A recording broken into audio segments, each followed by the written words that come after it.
Oh, there you are. What's happening? How are you doing? Lots been going on since the last time I saw you guys, and I got quite a bit on my mind. Today we're going to talk about tariffs. Come on, let's go. All right, so tariffs. Regardless of politics, I don't care which side of the fence you're on about it. As a creator, it's a problem. But if anyone is best suited to solve this problem in our daily lives, it's creators like us. We creatively solve problems every day. How am I gonna light this scene? What props do I need to tell the story? Which lens should I use? See, we got this. Video over, like, share, subscribe. I'm kidding. I mean, please like, share, subscribe, but the video's not over. We already see the tariffs influencing products. Like, for example, the Osmo Pocket 3 that I'm talking to you on right now, when I bought it, it was like $669 for the creator combo. Now it's almost $1,000. Starting to see pricing adjustments from Sigma and Blackmagic, just to name a few. So what are we gonna do? I think the answer is pretty simple, and I've got 3 ways that I'm working around the tariffs so it's not affecting me creatively, and arguably, maybe it's helping me creatively. I'm gonna share those with you, and maybe they're gonna help you too. So come on, let's get started. So this one I think is pretty easy, so I think I'm just gonna get it out of the way right now. Do nothing. Literally use what you got, right? I know that's easier said than done, and gear acquisition syndrome is like a real thing, but I don't know, maybe it's the punk rock kid in me where we used to make our own band shirts and pass out homemade stickers and make your own mixtapes and so on and so forth. That DIY approach appeals to me. Let's see.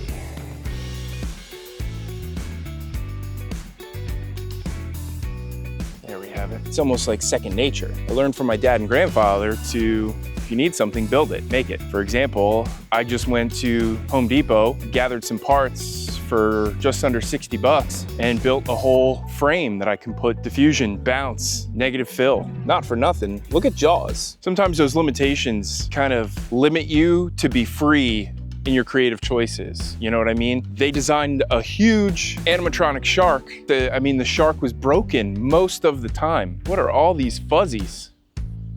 So there were only key sequences that they could use for the shark. So the fact that they were limited in how much they could show the animatronic shark made it scarier, made it more tense. Like you didn't see the beast until they really needed to scare you. I started out this journey shooting on an iPhone 13 Pro Max. Obviously there's technical limitations, but I could work on certain skills like composition and lighting until it was time for me to upgrade. And I upgraded to the Canon R7, which is a crop sensor, which I'm still on. But I'm currently working on an upgrade, and we'll get to that soon.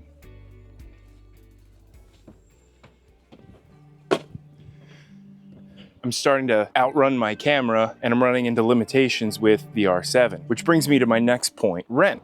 Go to a local camera shop or lensrentals.com. Go ahead and rent a piece of gear. I've recently been renting a Canon R5 for 2 client shoots, and with the extra time, I also shot a spec commercial for Sigmeister Tiramisu beer, which is up on my Instagram. Maybe you've seen it. If you haven't, follow me at Paul Garrison IV. It's one of my best product videos I've done to date.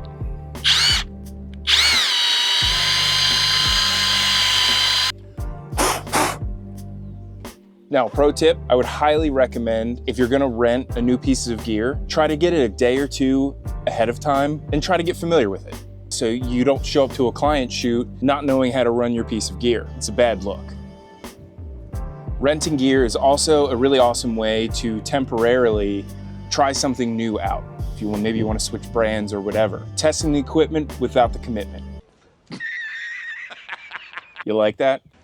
Are you serious? So if you're local to my area, Mercer County, Bucks County, I go to New York Camera Video because they have this pretty sweet deal where when you rent a piece of equipment, that rental fee goes towards the purchase of that piece of gear. So the more I rent the Canon R5, the closer it is to becoming my Canon R5. Isn't that awesome? Now, I know not everybody does that. Ask around your local camera shop, see if they have something kind of similar. The rent to buy option is a game changer. Which brings me to my next point. Let's get going.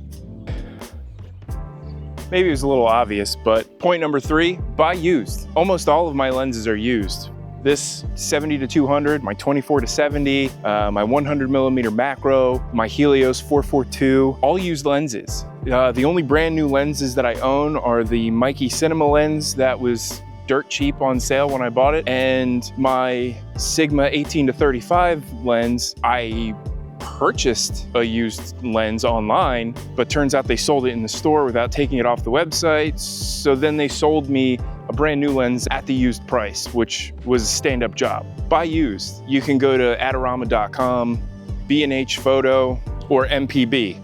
I like MPB because they actually take photos of the used product and put them on their website. So you kind of get an idea of what the used product you're looking to instead of using just a boilerplate photo that they put on the website. Ooh boy.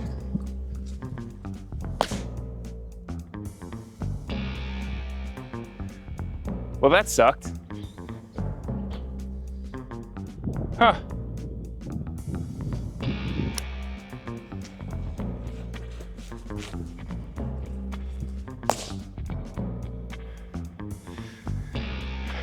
That is not at all what I had expected. All right, we'll be right back. This is why we have a backup plan, right? And just remember, it may not be as authentic as you like, but hopefully it gets the job done.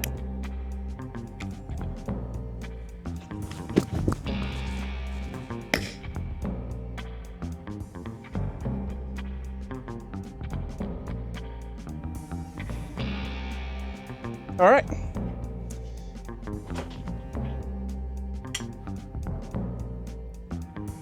So there's an important lesson to be had here. Don't be afraid to fail. Honestly, it's more about your body of work.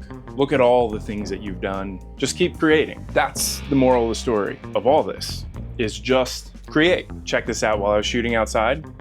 Look at this. That's the ND filter that I had on my drone when I crashed it into the side of the house. It's been like at least a year since I have had the drone. I can't believe this was still sitting outside. Wrapping up buy used. Adorama, B&H, MPB, great websites to go to, or your local camera shops. Again, like New York Camera Video in Southampton, PA, they have a great selection of used gear, which you can rent, and your rental fee goes towards the purchase of. So it's just a win-win. Don't build all these artificial barriers. I don't have this piece of gear, I don't have that. Just do it. Tell a story. Whether it's a video or photo. Excuse me while I'm eating the pineapple that didn't explode. I know it's rude to talk with your mouth full, but just go out there and create.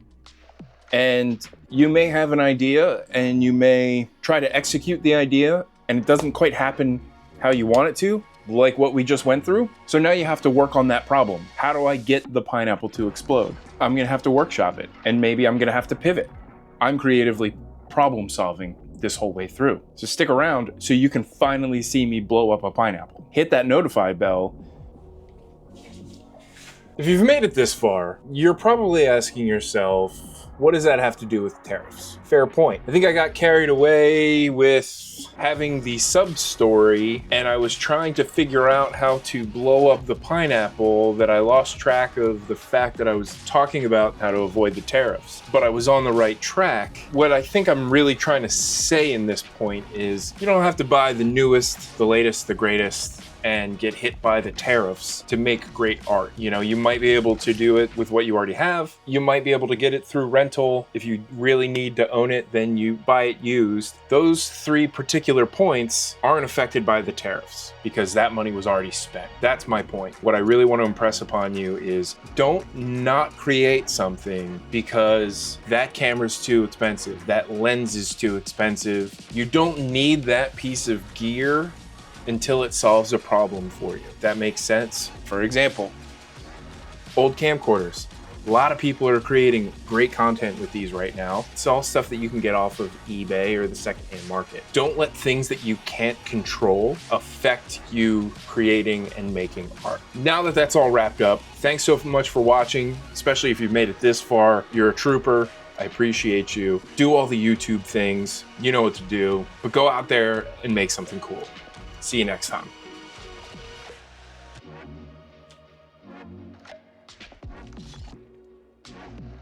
There's an important lesson and a message that's underlying this whole thing.